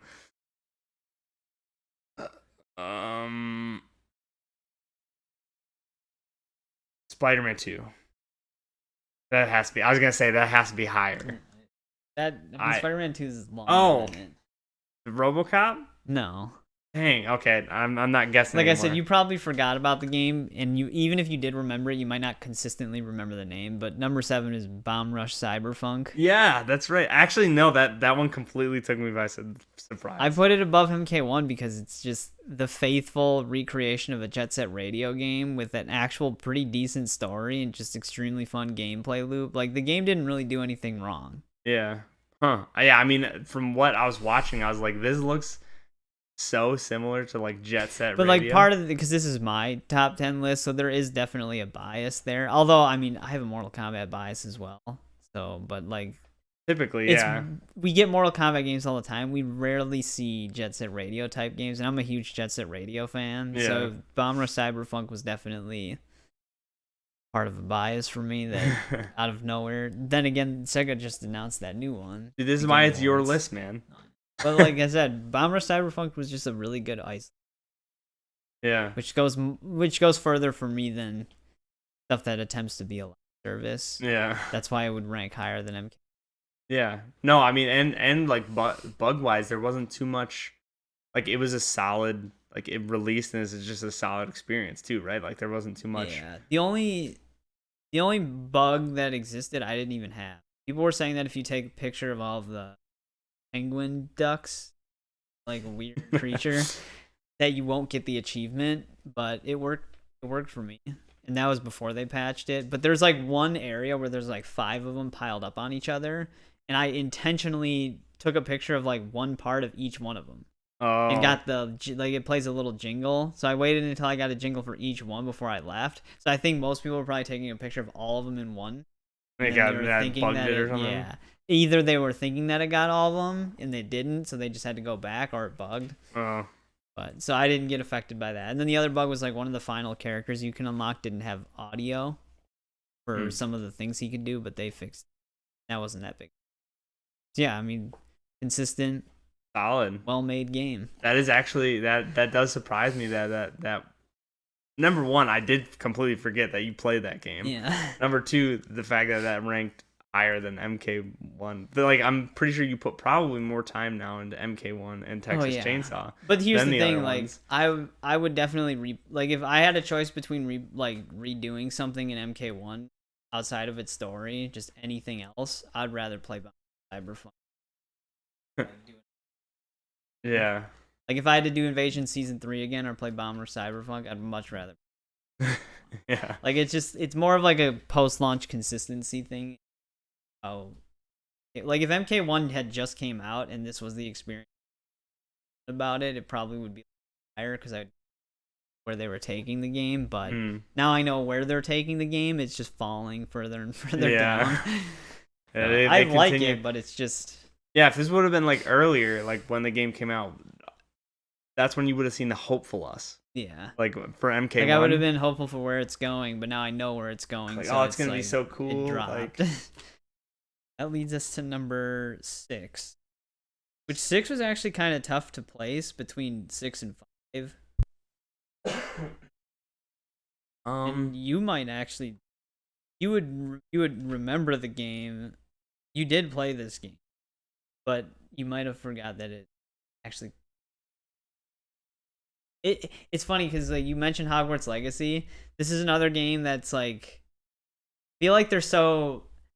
This is why it was hard to decide between them because they're similar but different, like franchise. Man, I don't. And they both kind of came out earlier. I don't know, man. I don't know. Number 6 is Star Wars Jedi Survivor. Oh yeah, I did forget. I did forget about that game, and I played the game. Yeah, that's what I was saying. I figured you would probably forget about it. I put that at 6. How did that? I don't know how that escaped my mind. And I'm just gonna reveal 5 right away too. Talk about both of them, but it was very hard to choose between Jedi Survivor as 6 or Hogwarts Legacy as 6 or vice versa. Okay, and so that landed at your 5. Hogwarts Legacy is number 5. Wow. Okay. I think overall Hogwarts Legacy was just the reason why I put 6 like for Star Wars Jedi Survivor at 6 was because the launch state of it. Oh yeah, that's the right. Launch state of Hogwarts Legacy was so much better than the launch state of Jedi Survivor, and it took them a while to fix Jedi Survivor. It took them like a little over a month. Hogwarts Legacy was pretty much fine for me for a while. I mean, there were problems with Hogwarts Legacy at launch for people who had like 16 gigabytes of RAM and 8 gigabyte VRAM cards, which is a problem because I mean it should be fine. Yeah. I didn't fall into that category, so it ran fine for me. But Jedi Survivor ran horribly for across everybody. The board. Yeah. Like people had like 4090s were having issues running like with optimization and just problems with that game. So like I considered the launch state for both of them to kind of place them. So I put Hogwarts Legacy at 5 because it overall was better at launch and remained consistently better in terms of bugs than Jedi Survivor did. But both of them are like very, very neck and neck. That rank. Yeah, because I mean they kind of are like I wouldn't say similar experiences, but like they're in the realm of the like similarity, like the same gameplay. Yeah. But they're both really good. Yeah. I mean, I know you didn't finish both of them. No. Well, no, I would most definitely put Hogwarts Legacy under Jedi Survivor. I would put it under a lot of the ones that you went over. But also, for those who are new, keep in mind that FL has not played this list is going to exclude games. I haven't played Baldur's Gate 3. I haven't played Diablo 4. Yeah, which that wouldn't even make it on my list of these games. I haven't played Modern Warfare 3, nor will I ever play Modern Warfare 3. Nope. So there's like, if some games aren't included, it's most likely because I haven't played. Yeah. I have no say. Yeah, not because he's leaving them out, but yeah, because I know that. Well, I kind of briefly mentioned it. It goes up to 11 with Lethal Company because those are all of the games that I did play.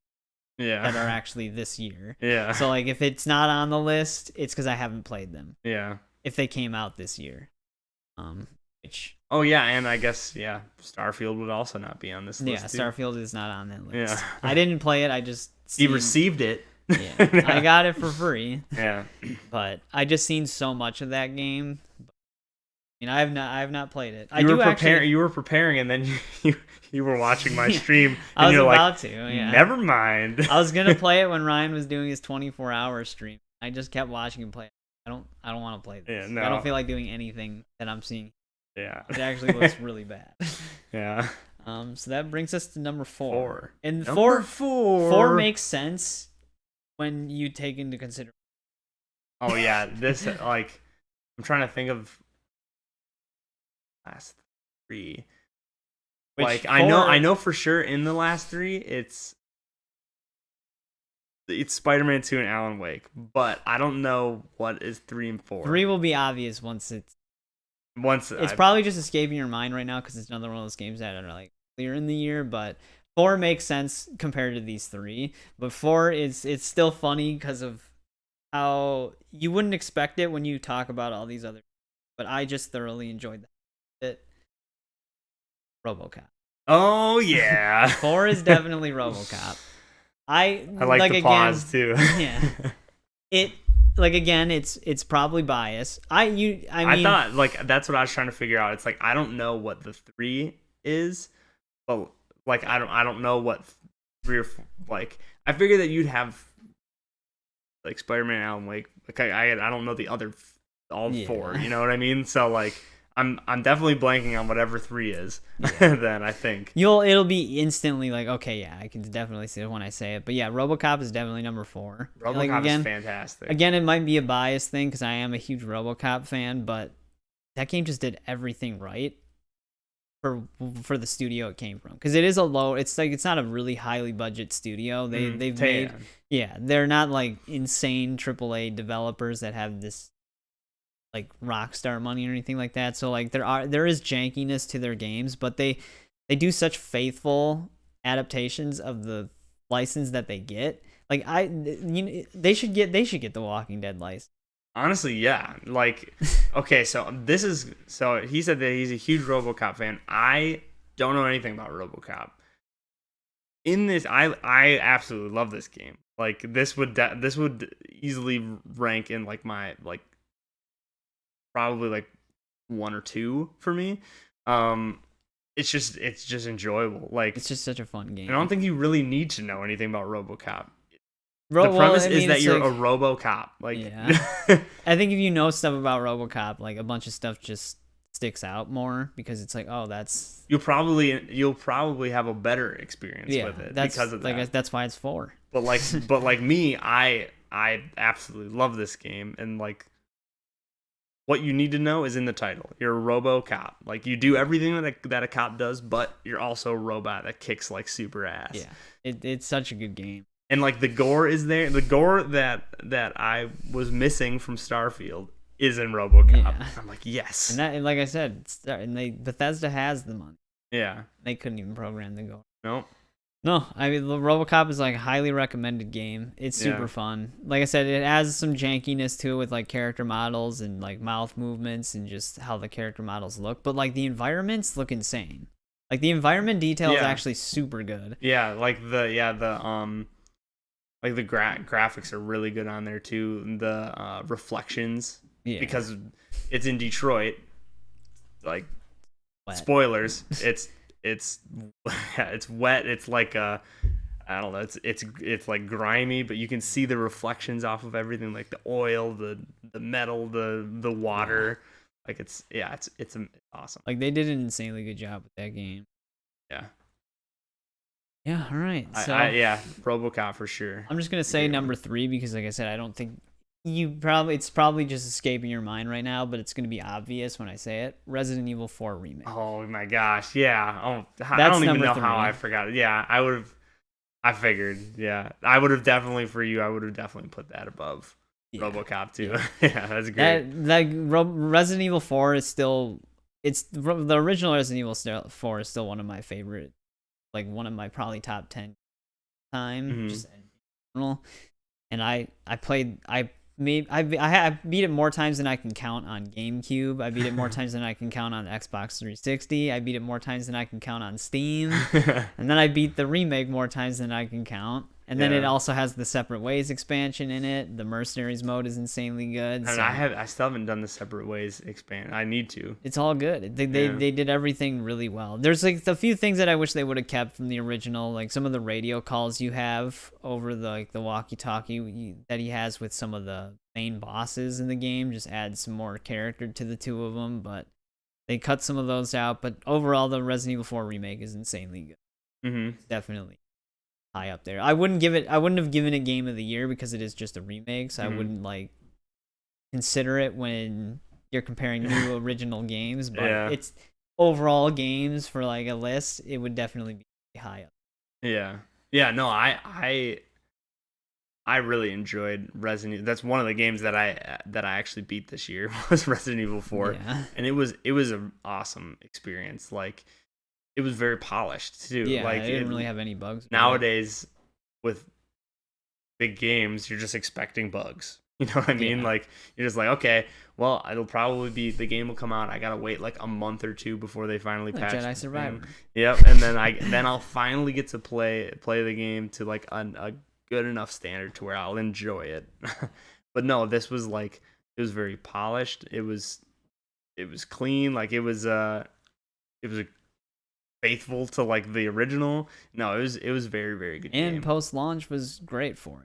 Post launch support was insanely good. Yeah. Separate Ways is cheaper than it's like the same price as an announcer voice in K1. Really? Almost like maybe $2 more. So, more value for Resident Evil 4. Omni-Man or an entire expansion to Resident Evil 4, which was a great game.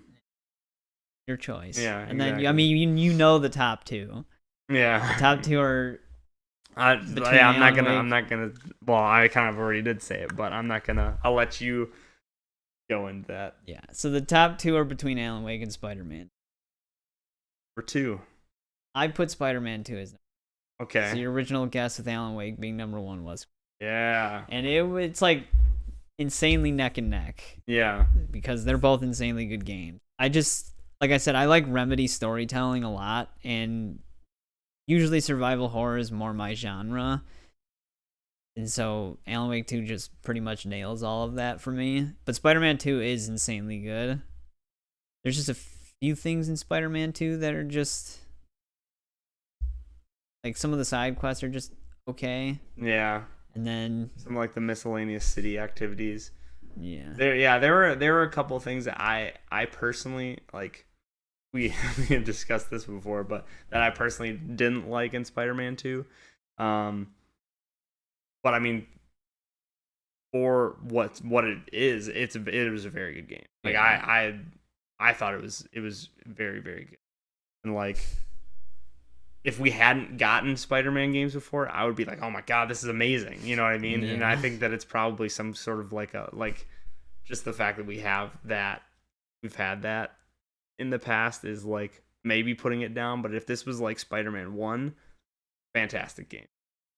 You know what I mean? I mean, like I said, it was very hard to decide between the two of them, but like I said, I thought to myself was because Final Draft came out for Alan Wake 2 for New Game Plus, and I jumped into it when it came out. Mm-hmm. When New Spider-Man 2 gets New Game Plus, I probably won't play it again. The only chance I will is if they add like trophies to do it again. Otherwise, I would just wait for it to come out on PC before I'd play it again. Okay. But like for Alan Wake 2, I just immediately jumped back. It wasn't even like a thought. I was like, I'm playing it again. Yeah.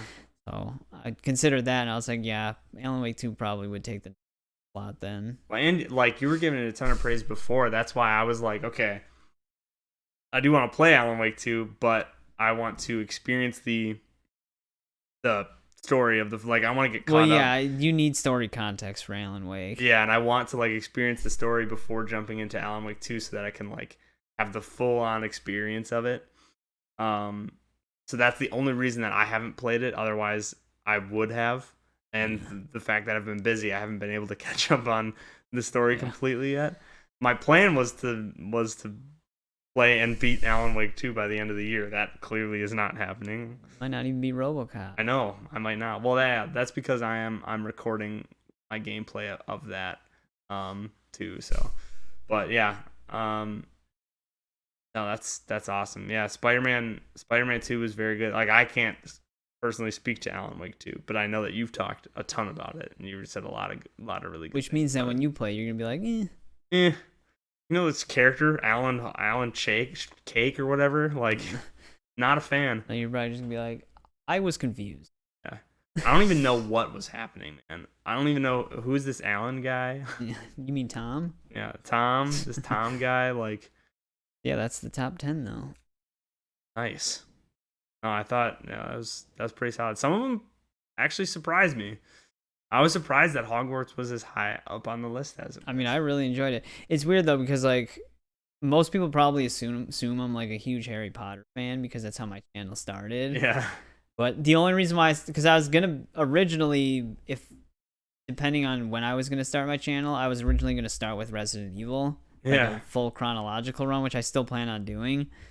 But because Hogwarts Legacy was coming out, like it was closer and closer to its release, I decided to play the Harry Potter games instead, just to kind of see how Harry Potter games have shaped up over the years leading up to Hogwarts Legacy. Mm-hmm. And like I hadn't even seen all the movies before doing. I actually watched all the movies before, like right before I played through the Harry Potter games, because I didn't really know that much about Harry Potter. So I'm not like a huge Harry Potter fan in any way, but yeah. So what are your thoughts? I guess we could probably, because I don't know if me and you have ever actually sat and talked about the Harry Potter movie. To me, I was extremely disappointed with how Harry Potter the movies ended. Yeah, I feel like what's the one guy's name? Like the one that everybody always makes fun of. Oh, see, this is what I mean. Yeah. Not Look at even this Harry Potter fan right here. The guy with the Gryffindor sword. Yeah. Yeah. Neville Longbottom? Neville, yeah, I think that's him. No, dude, that's a Hobbit. It does sound like a Hobbit name, doesn't it? He said that. I was like, wait, who the hell is that then? But no, yeah, he basically did most of what defeated Voldemort in the final battle. Really, Neville is the boy who lived. It's like all they really, it's weird because like I would have thought that when they killed the snake, then like Harry Potter would do like the final battle against Voldemort. Yeah. But the snake was what really killed Voldemort. Yeah. Like, he went into like a pacified state when they killed the snake. I know, dude, that pissed me off so much. I was like, we've been waiting like how many movies? 8 movies? For this, like this final duel between Voldemort and the boy who lived, and then it's just like he just dusts. Yeah, the funny thing is like he just like kind of disappears and dies, and then everybody's just like, "Oh, hey, Harry." He just got straight up Thanos snapped away. Yeah. Well, he just like walks into the building to like see everybody, is to see if they're doing okay, and they're all just like, "Oh, hey, Harry." Yeah. Oh, hey. Like, we're finally done with this fucking franchise. But like no one's like, I mean, I get why there wouldn't be cause for too much celebration because they lost like a bunch of people. Yeah. But like no one even cared that Harry won. Yeah. Yeah, it's just so, to me, the ending, it was just so built up so much, and it just felt anticlimactic. Yeah. I mean, the real ending was when they were like adults and they had their own kids, I guess. Yeah, that was like after there's like a play on that, right? Well, there was a scene in the movie itself. Oh, when he has his kid. Yeah, and before they like board the train. Yeah. Albus. Something. Right. Like yeah. But yeah. Yeah, that's wild. For me personally, Hogwarts Legacy, I think there's just too to do, like too many things to do. There was just like, for you it was like the small brain no think good moments. They threw puzzles at you and you were just like, no. See, the thing is I didn't mind the puzzles. It was just too many puzzles, man. It felt like I was playing a Ubisoft game. Well, there was a lot less puzzles than Ubisoft, but like that, like it was too many things.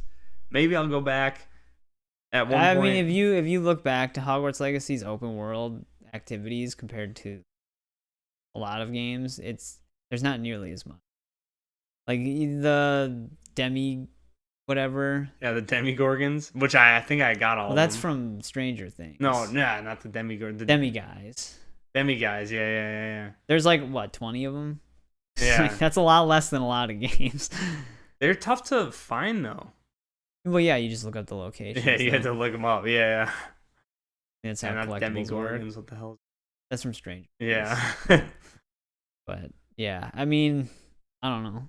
It was a good game. The combat was really good. I like how they had like specific spells to counter other spells that would be like instant death for the other people. They did a good job with the game. I feel like people who are like heavy Harry Potter fans would rank it much higher on their list. But like I said, I clarified that I'm not the biggest Harry Potter fan, but that's why it's number 5. It's like I've watched it. I don't think the movies are bad in any way. I like them, and then like I said, I actually enjoy most of the games. But it's just I'm not like a heavy Harry Potter. Like out of all the movies I have back there, I don't own any of the Harry Potter movies. Well, and yeah, because they're planning on rolling out Quidditch at some point, right? Well, no, they're making a standalone game. Yeah, that's what I meant. Like they're gonna release a but that's Quidditch gonna game. be like a live service, free to play thing. So I don't have any interest. Yeah, yeah. Yeah, that's. I mean, I think that's a pretty solid list, man. out of I mean, all the this movies, was like a lot of people were saying that 2023 was like the best year in gaming. I mean, it had a lot of heavy hitters this year. Yeah, Especially when like because I didn't play it, but when you add Baldur's Gate 3 into the mix, that game yeah. blew up. I did play Baldur's Gate, and like it wouldn't make my number one just because I had played. Like it doesn't feel for me like a game this year because I had played early access way before this year. Yeah, that's the funny thing is like when games can launch in early access, but then when they officially release, they're considered Of that year, even though yeah. they technically came out way before that. Yeah. So technically, the multiverses hasn't come out yet. Well, you can't even play it. Anyways, that would never make a list of them. Multiverses. It wasn't like bad in terms of like the smash beat 'em up type games, but it's just Number one for me, Redfall. probably This I wouldn't year. doubt it. If you had played Day Before, that would most likely be Yeah, above that's it. true. Yep. It would have been day before. Number one, Redfall. Number two. I mean, out of this list, I guess you Starfield. can come up with something. There, like I said, these are all the games I played, so you just add Starfield, Diablo, and Baldur's Gate to that. This side is just all the ones that I actually. The only extra one is Lethal. Yeah, I mean, for me, I would probably.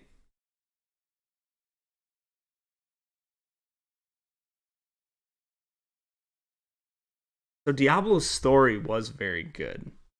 Like I actually enjoyed Diablo's story. It was just the other stuff. It was just Everything. I'm else. I'm not like I am not a huge fan of the press one button type of Yeah, games. it's like a clicker game basically. But the story was very good. Also, what pissed me off with that game was the fact that everything they were pushing microtransactions so much. Also, I could put Call of Duty on this list.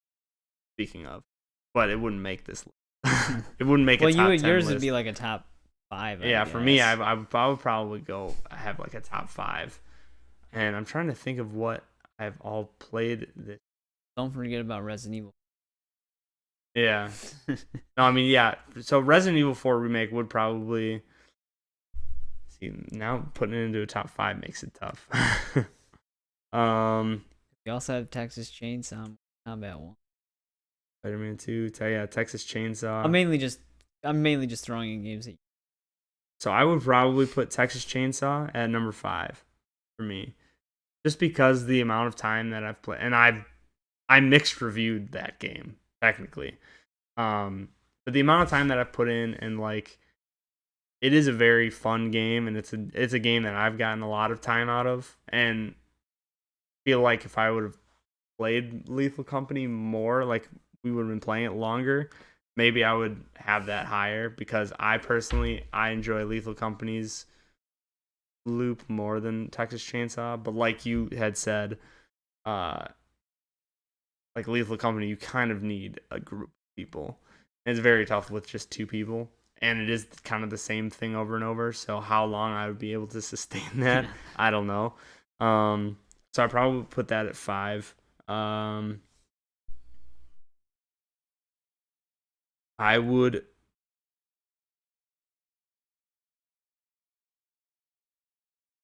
This is tough, man. I would put.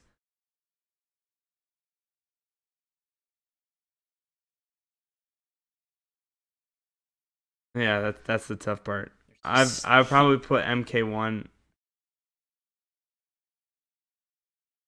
No, I would put Jedi Survivor at 4, I think.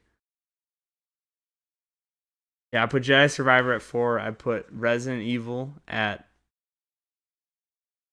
3, similar to you.